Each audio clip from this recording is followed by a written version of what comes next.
ni am nañ ci wàll waaye borom réew mi am na ci wàllam.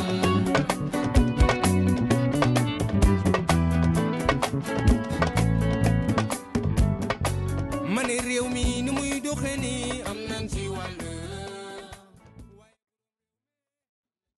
Ukraine-Russie, une situation frappante,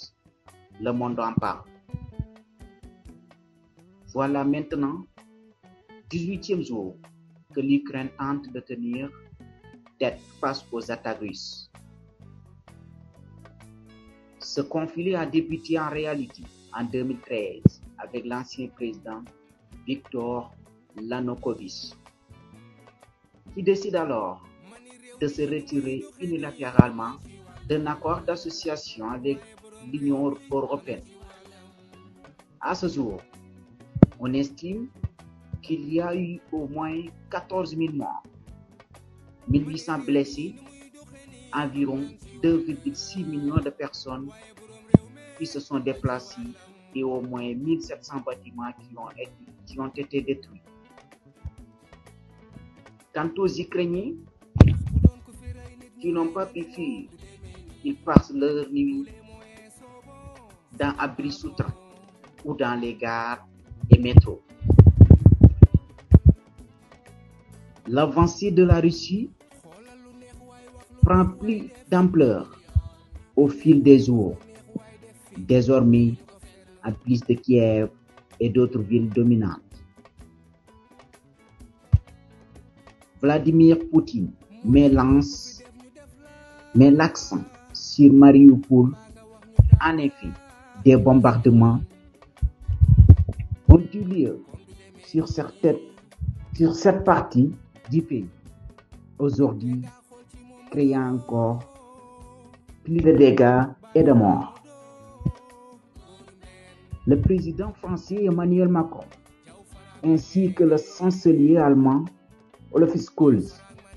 se sont entretenus avec le dirigeant russe lors d'un entretien téléphonique afin que ce dernier arrête le blocus qu'il mène en Ukraine par Zelensky. De son côté, a lancé aujourd'hui un appel aux maires de soldats russes pour tenter de dissuader les soldats russes conscrits de rejoindre l'Ukraine.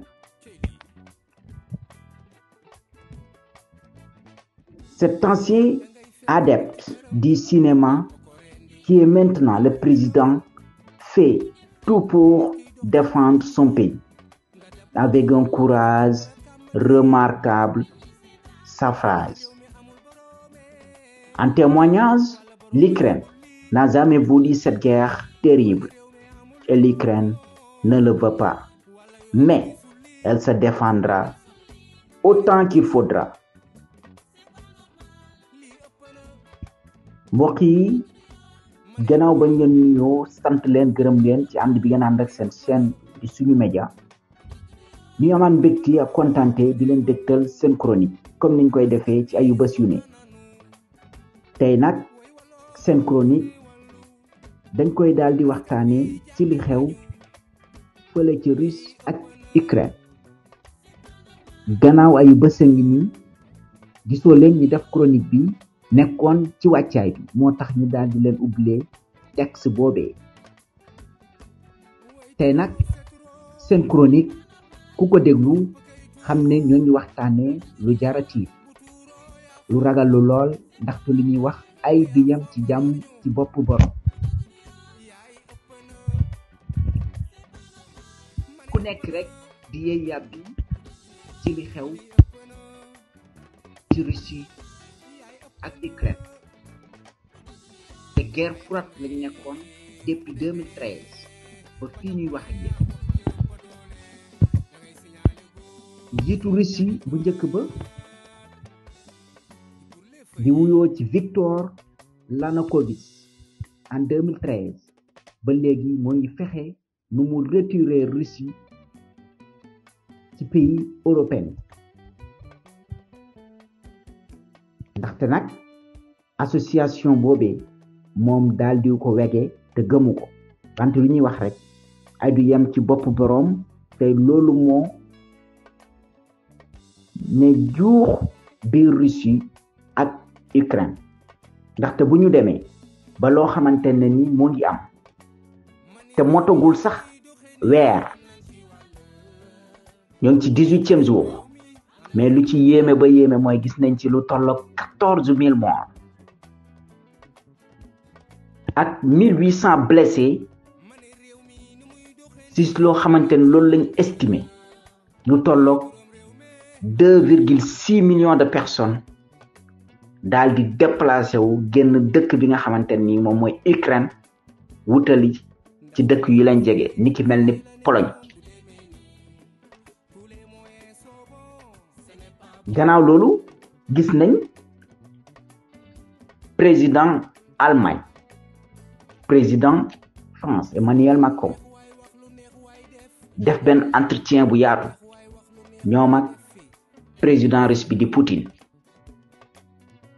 lañ fa wax ba léegi loolu moo ump ñëpp ndaxte nag su fekkonte ne ni déggoo nañ ca wax ca kon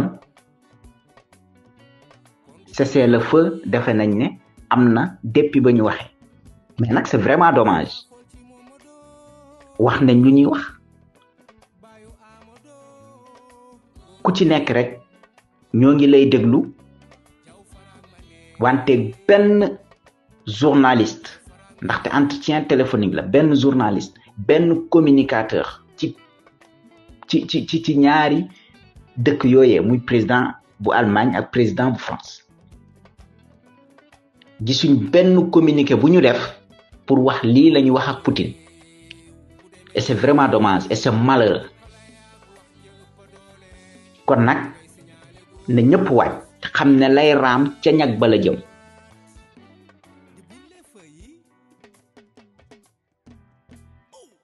bu ñu demee nag ba situation réew toll fi nga xamante ni tey fa la waa Ukraine toll tey bu nekkoon démb ña leen dugal ba ñu dugg duñ déglu ñooñee dama ne tey bu nekkoon démb ñu dugal Ukraine ba ñu dugg du demee noonee wante nag comme niñ koy waxee rek saa su ni nit di nga tàmbali benn mbir mu raw sa njort looloo dal Ukraine kon nag ñoo ngi xaar Union européenne bi daal di def benn réunion toog waxtaanee mbir mi xew ci diggante Russe ak Ukraine bu ñu fonkoon Ukraine sopp ko comme que ci biir Europe la bokk dinañ xool nan la ñu profito ba jéem a cesser le feu mais nag luy ñu ca soow ba amaana ñoom ñoo ko xam da pare nag umpuloo ko nit ñi ñu ñëwaat tuuti ci suñu réew le président de la République son excellence monsieur Macky Sall moom it gis nañ ko mu woo Poutine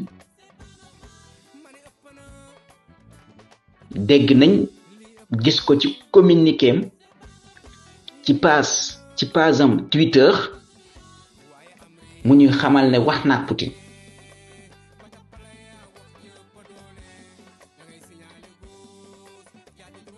boobu ba léegi kenn déggaatu ci lenn kon mel ni kon li ñuy wax ak Poutine bëgguñu nit ñi xam lu mu doon wala dañuy wax ak Poutine gàntul leen ñi am gàcce mën a génn pour communiquer nit ñi te nag Poutine nag soit qu'on se dise la vérité dëkkam lay défendre Russie lay défendre les Russes lay défendre loolu nag dañ bëgg nag mu leer deful lenn lu dul défendre lii di réewam moo tax ku koy condamné ci wax ci wala di ko condamné ci feeyu am dafa fekk ne da nga maîtriser wul mbir mi fu mu tàmbalee c'était en 2013 mais nit ñi bu ñuy wax dañuy wax actuellement lu ñu gis loolu la ñuy wax actualité mais mbir mi ba muy tàmbali ñun ku nañu woon dinañ ci wax sax duñ ko gëm kon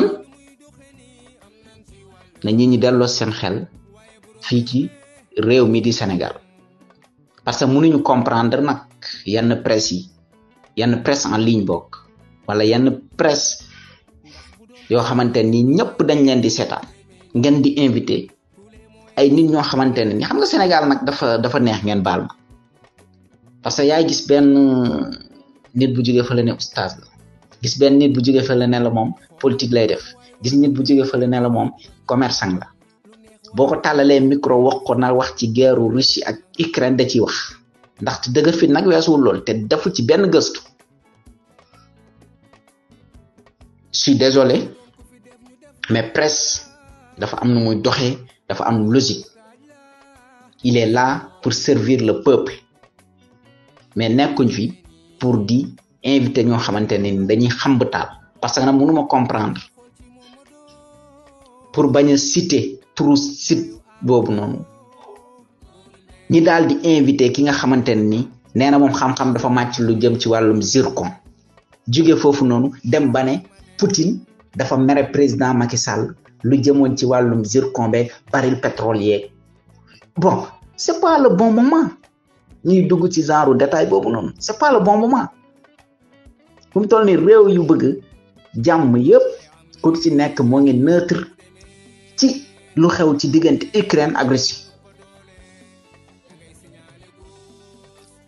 kon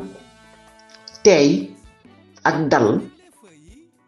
lu am solo la mais pas dégg mbir rek invité nit koo xamante ne ni lu muy wax amaana cofeelu boppam la moo tax mu koy wax jubluwu si lenn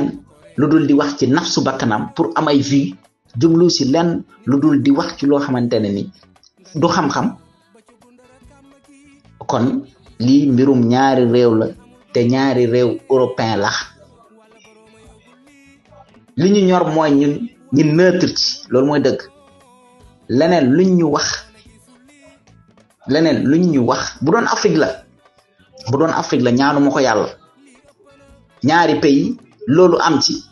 kon booba dinañ ci yàbbi loolu mënu see ñàkk mais nag c'est vraiment désolant nit ñoo xamante ne ni lii nii du seen mbir bokkuñu ci yëguñu tinuñu bu ñu demee ba ci wax di dugg ci ay détails là c'est autre chose chronique bi nag dañ koy daal di tënk yemale ko xam ne lu ñu ñor mooy di yee askan wi di wax ne tey mooy 18e jour ci guerre bi te ay du yem ci bopp borom 18 jours lu motagul weer ngeen gis ci plus de 14 000 morts 1800 blessés environ boo jëlee 2,6 millions de personnes daal dinañu quitté fi nga xamante ni moom moo di Ukraine daal di wéyali dem beneen réew yu leen gën a jege ay plus de 1700 bâtiments ñi daal di leen détruire après conséquence bi dinañ ci ñëwaat waxtaanee li nga xamante ne ni loolu la njeexitalu guerre bi nar a def ci àdduna wërngal këpp sant leen gërëm leen di leen jox dig daje ba seen beneen chronique ci ayu bés yi di ñëw ngeen ci ànd ak seen mbokk seen xarit Hadjibou Diong moo nekkoon ci waxukaay bi ki nekkoon ci machine bi di Mame Seydi ak équipe technique bi yëpp jërë ngeen jëf.